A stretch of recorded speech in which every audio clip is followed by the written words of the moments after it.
માત્ર 50,000 ભરી અને ડ્રોન વસાવો, ડ્રોન વ્યવસાયની અંદર કમાવો 7 થી 8 લાખ રૂપિયા પ્રતિ વર્ષ। નમસ્કાર મિત્રો, વેધર ઇન્ફોર્મેશનમાં આપનું સ્વાગત છે અને હું છું પરેશ। ખાસ કરીને આજના વિડીયો આપણે હાલનો વરસાદ અને આવનારા દિવસના વરસાદ સાથે આયોડી અને અલ નીનો આ બંને વિશેની ખૂબ અગત્યની માહિતી આપવાની છે। સૌપ્રથમ તો હું આપને એ જણાવી દઉં કે આમ તો વાર્ષિક કાર્યક્રમની અંદર પણ આપણે એક ઉલ્લેખ ચોક્કસથી કર્યો હતો કે 15 ઓગસ્ટ પછીનું ચોમાસું છે એ જામવાનું છે અને કદાચ બની શકે કે 1 થી 15 ઓગસ્ટનું જે સેશન હોય એમાં ઠીક આપણે વરસાદ જોવા મળે પણ વરસાદનો ગેપ પણ જોવા મળશે। એવી જ રીતે આપણે જોઈ રહ્યા છીએ કે ઓગસ્ટના જે શરૂઆતના 3-4 દિવસ છે ગુજરાતની અંદર વરસાદી માહોલ રહ્યો, એ પછી અત્યારે આપણે ધીમે ધીમે છેલ્લા 24 કલાકની અંદર રાજ્યમાંથી વરસાદ ગાયબ થયો છે અને હમણાં કોઈ સારા વરસાદની સંભાવનાઓ નથી। આપણે ગઈકાલે આપણી લલકાર ચેનલ ઉપર પણ આ વાત કરી ચૂક્યા છે, જેની અંદર જોવા જઈએ તો અત્યારે અરબ સાગર અને બંગાળની ખાડીની કોઈ સિસ્ટમ છે એ સક્રિય નથી અથવા તો ગુજરાત તરફ આવતી નથી। બીજા નંબરમાં જે ચોમાસું ધરી હોય છે એ પણ હવે ઉત્તર ભારત તરફ ખસી ગઈ છે। સામાન્ય રીતે જ્યારે પણ આપણે ગુજરાતમાં વરસાદ પડતો હોય ત્યારે ચોમાસું ધરી છે ઉત્તર ગુજરાત અથવા તો દક્ષિણ રાજસ્થાનના ભાગો ઉપર થઈ એમપી થઈને બંગાળની ખાડી સુધી જતી હોય, એ ચોમાસું ધરી અત્યારે ઉત્તર ભારત ઉપર પંજાબ, હરિયાણા, યુપી, બિહાર અને એ વિસ્તારો ઉપર થઈને બંગાળની ખાડી તરફ લંબાઈ રહી છે। એટલે ચોમાસું ધરી છે આપણાથી ઘણી બધી દૂર ગઈ છે। એટલે હમણાં આપણે કોઈ ચોમાસાનો વરસાદ જોવા મળે કે ચોમાસું સક્રિય થાય તેવી અપેક્ષાઓ રાખી ન શકાય। એટલે હમણાં ગુજરાતમાં આપણે વરસાદનો ગેપ જોવા મળશે। હા, એક ચોક્કસથી વાત છે કે અમુક વિસ્તાર એવા પણ છે કે જ્યાં અત્યારે પિયતની જરૂર નહીં હોય, પણ અમુક વિસ્તારમાં જ્યાં વરસાદ આ રાઉન્ડની અંદર એટલે કે ઓગસ્ટના 1, 2, 3 તારીખમાં ન જોવા મળ્યો અને જો કદાચ બહુ પછી પાક સુકાતો હોય અને પિયત આપવું હોય તો ખેડૂત પોતાની રીતે ડિસિઝન લઈ અને પિયત આપી શકે છે। બીજા નંબરમાં પશ્ચિમ સૌરાષ્ટ્રમાં દ્વારકા, જામનગર, પોરબંદર જેવા વિસ્તાર છે એને તો પહેલેથી જ ઓલરેડી ચોમાસું છે આમ તો નબળું છે અથવા તો દુષ્કાળ જેવું અત્યાર સુધી ત્યાં દેખાયું છે। જોકે આવનારા સમયમાં હવે એના માટે પણ સારા સંકેત છે। ચોમાસું છે એમના માટે પણ ક્યાંક ફાયદો લઈને આવશે। એક ચોક્કસથી વાત છે કે પાણીની વ્યવસ્થા તો કમસે કમ એ વિસ્તારને પણ થઈ જવાની છે, એટલે આગળ ઉપર એના માટે ઉજળા સંકેતો અત્યારે દેખાઈ રહ્યા છે। એટલે અત્યારે ભલે વરસાદ નથી ને હવે નવો વરસાદનો રાઉન્ડ છે એ લગભગ આપણે 17 તારીખ સુધી તો કમસે કમ અપેક્ષા રાખી શકાય એવું નથી। આ એક વાત ચોક્કસથી છે કે અત્યારે 700 HPA લેવલે ભેજ હોય એને કારણે છૂટાછવાયા કોઈ જગ્યાએ ઝાપટા પડે એ અપવાદરૂપ રહેશે, પણ કોઈ સારો વરસાદ હમણાં થવાનું હોય એવા સંકેતો મળી રહ્યા નથી। એટલે 17 તારીખ સુધી કોઈ સારા વરસાદની આગાહી હમણાં નથી। હવે બીજી વાત આપણે એ કરવાની છે કે આમ જોવા જઈએ તો અલ નીનો અને આયોડી આ બંને પેરામીટરોની આપણે એપ્રિલ મહિનાથી જ વાત કરતા હતા ને એમાં આપણે જણાવતા હતા કે અલ નીનો છે આ વર્ષે ખૂબ સ્ટ્રોંગ થવાનો છે, સુપર અલ નીનો બનવાનો છે, પણ આયોડી પોઝિટિવ રહેવાનો છે। એ જ ચિત્ર મારે આપણે અત્યારે બતાવવું છે। અલ નીનો એટલે આમ જોવા જઈએ તો જૂન મહિનાથી અલ નીનો સક્રિય થઈ ગયો હતો અને જૂન અને જુલાઈ દરમિયાન અલ નીનો છે એ સક્રિય થઈ એટલે કે પ્રશાંત મહાસાગરનું તાપમાન છે એ સામાન્ય કરતાં 2.5 ડિગ્રી ઉંચકાયું હતું। એ તાપમાન અત્યારે વધુ ઉંચકાયું છે અને અત્યારે પ્રશાંત મહાસાગરનું તાપમાન સામાન્ય કરતાં 3 ડિગ્રી સુધી અપ થઈ ચૂક્યું છે। એટલે અલ નીનો અત્યારે સ્ટ્રોંગ બની ગયું છે। જે જૂન અને જુલાઈની અંદર સામાન્ય અલ નીનો હતો એ અલ નીનો સ્ટ્રોંગ બની ગયો છે અને હજુ પણ લગભગ લાગી રહ્યું છે કે ઓગસ્ટ એન્ડ આવતા લગભગ અલ નીનો છે એ સુપર અલ નીનોનું સ્વરૂપ લઈ લેશે। એટલે જે આપણે ઘણા સમયથી લાંબા ગાળાથી અનુમાન લગાવતા હતા સુપર અલ નીનોનું, એ તરફ હવે અત્યારે અલ નીનો છે એ આગળ વધી રહ્યું છે। અત્યારથી જ અલ નીનો સ્ટ્રોંગ થવાનું ચાલુ થઈ ગયું છે। અત્યારે અલ નીનો સ્ટ્રોંગ છે અને ઓગસ્ટ એન્ડ સુધીમાં અથવા તો સપ્ટેમ્બરની શરૂઆતમાં અલ નીનો છે એ સુપર અલ નીનોમાં પરિવર્તિત થાય તેવી શક્યતાઓ દેખાઈ રહી છે।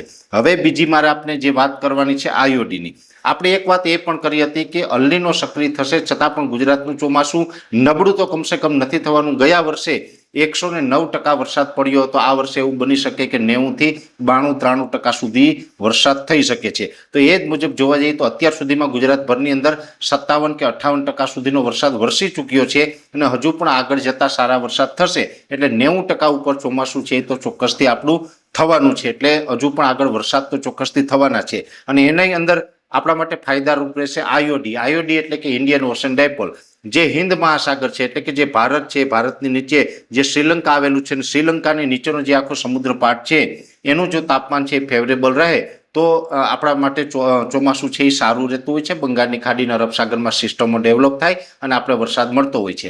એટલે અલ નીનો હોય છતાં પણ જો આયોડી પોઝિટિવ હોય તો ચોમાસું આપણું નબળું ન થાય। એ જ મુજબ આયોડી છે એ આમ તો જુલાઈમાં પણ સ્લાઇટલી પોઝિટિવ હતો, પણ અત્યારે આંતરરાષ્ટ્રીય ઘણી બધી વેધર એજન્સીના પણ અનુમાન આવ્યા છે. અમે પણ અમારી રીતે નાનું મોટું જે પ્રિડિક્શન કરતા હોય એ મુજબ અત્યારે નવો રિપોર્ટ એ છે કે 2 ઓગસ્ટ સુધીમાં, એટલે કે આજથી 2 દિવસ પહેલા જે આઈઓડી હતો એ વધારે પોઝિટિવ થયો છે. અત્યારે આઈઓડી છે એ 0.23 પોઝિટિવ થઈ ચૂક્યો છે. એટલે જૂન અને જુલાઈમાં જેટલો પોઝિટિવ હતો એના કરતાં વધારે પોઝિટિવ થયો છે અને હજુ સતત એ પોઝિટિવ જોવા મળે તેવી શક્યતાઓ છે. 15 ઓગસ્ટ બાદ આઈઓડી વધુ સ્ટ્રોંગ બનશે અને 15 ઓગસ્ટથી 31 ઓગસ્ટ અને સપ્ટેમ્બર મહિનો સંપૂર્ણ એની અંદર આઈઓડી ખૂબ પોઝિટિવ રહેવાનો છે, જેને કારણે ઓગસ્ટનું છેલ્લું અઠવાડિયું અને સંપૂર્ણ સપ્ટેમ્બર મહિનો છે તેમાં સારા વરસાદ છે આપણે પોઝિટિવ આઈઓડીને કારણે મળી શકે છે. એટલે આઈઓડી છે પણ અત્યારે પોઝિટિવ થવાનું ચાલુ છે અને અત્યારે પોઝિટિવ ફેઝમાં આવી ગયો છે અને હજુ વધુ સ્ટ્રોંગ બને તેવી પૂરી શક્યતાઓ અમને લાગી રહી છે. અને ઘણા સમય પછી ઇતિહાસમાં એવું બની રહ્યું છે કે આઈઓડી છે એ પણ પોઝિટિવ છે અને અલ્નીનો પણ પોઝિટિવ છે. નહીંતર જનરલી એવું બનતું હોય જ્યારે અલ્નીનો સ્ટ્રોંગ હોય ત્યારે આઈઓડી નેગેટિવ હોય છે. જો અલ્નીનો છે એ ન બને અને ન્યુટ્રલ અલ્નીનો હોય અથવા તો લાનીના બને ત્યારે આઈઓડી છે એ પોઝિટિવ ફેઝમાં આવતો હોય છે. પણ જનરલી આ વખતે જે થયું છે એ આખું અલગ છે. એટલે કે ચોમાસા ઉપર કાંઈક આપણે કુદરતની મહેરબાની છે ગુજરાત ઉપર કે આ અલ્નીનો એટલો સ્ટ્રોંગ હોવા છતાં પણ આઈઓડી પોઝિટિવ ફેઝમાં આવી રહ્યો છે. જેથી કરીને હવે 17 ઓગસ્ટ સુધી ભલે કોઈ સારા વરસાદની સંભાવનાઓ નથી, 17 ઓગસ્ટ પછીથી ચોમાસું છે એ ફરીથી સક્રિય થશે.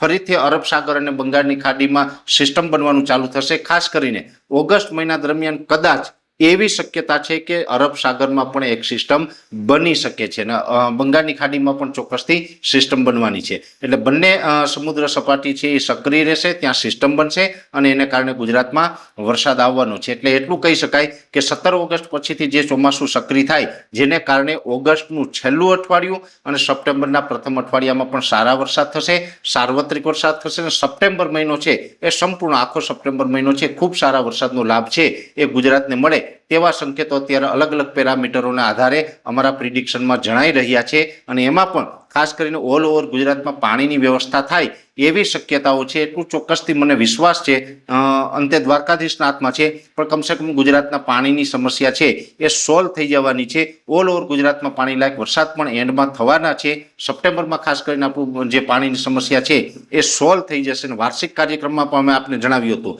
કે 15 ઓગસ્ટ સુધી તો બધાને એવું લાગશે કે હવે આપણે નબળું થઈ ગયું, પાણીની વ્યવસ્થા નથી થઈ, પાક ભલે સારો છે પણ પાણીની વ્યવસ્થા નથી થઈ. પણ 15 ઓગસ્ટ બાદનું જે ચોમાસું જામશે એમાં જ પાણીની વ્યવસ્થા છે એ થવાની છે. આવું આપણે એપ્રિલ મહિને વાર્ષિક કાર્યક્રમની અંદર જણાવ્યું હતું અને એ જ પરિસ્થિતિ અત્યારે નજર સમક્ષ દેખાઈ રહી છે.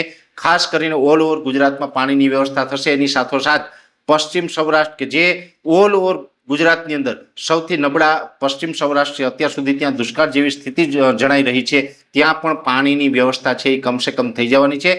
ખેડૂત ભાઈઓ છે એ શિયાળુ પાક અને ઉનાળુ પાક વાવી શકે આવા પાણી કમસે કમ થાય એવી શક્યતાઓ અત્યારે અમને પૂરી દેખાઈ રહી છે. એટલે અલ્નીનો અને આઈઓડી આ બંને વિશે પણ જે આપણે સમાચાર પ્રાપ્ત થયા છે એમાં ખાસ કરીને અલ્નીનો ભલે સ્ટ્રોંગ થયો પણ સારા સમાચાર ગુજરાત માટે એ છે કે આઈઓડી હવે પોઝિટિવ થયો છે અને વધુ સ્ટ્રોંગ થવાનો છે, જેથી કરીને આપણે એક સારા સંકેત મળી રહ્યા છે. અને આ તમામ વાત હતી આપની સમક્ષ એ માહિતી આપવાનો પ્રયત્ન કર્યો છે.